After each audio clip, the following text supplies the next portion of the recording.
Hello, good afternoon mga kalodi. Today's video, gagawa tayo ng merienda.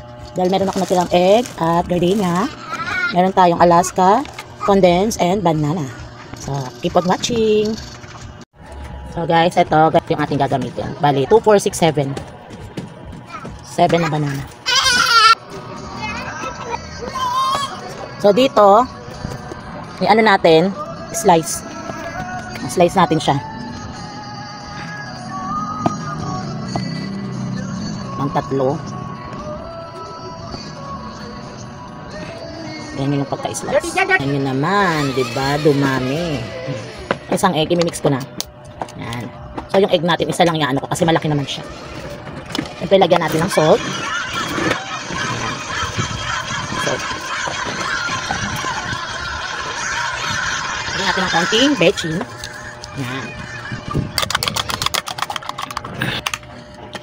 Kasi ayaw ng anak kong kumain ng ganyan na bread. Oh. Kaya gagawa natin ng paraan yan. Para makain nila.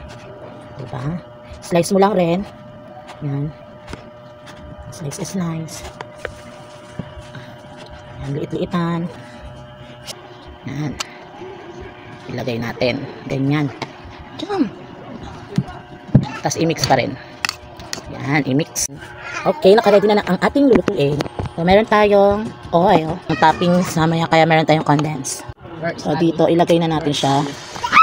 Babad na natin isa-isa ang lutuan. So, maglagay na tayo ng oil. Yan. Oil natin. So, itry nyo to mga kalodi. Sure, super yummy. At sure na good and healthy to your body. Ay, naku naman. So, kailangan bago natin ilagay ang ating iluluto is dapat mainit na talaga siya. So, ilagay na natin. Yan.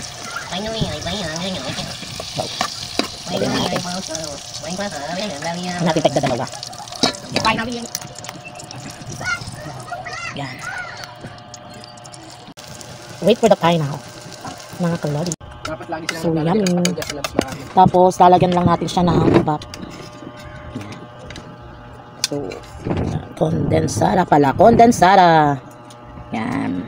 So, try nyo na rin mga kalodi. Thank you for watching. Yummy. Let's eat.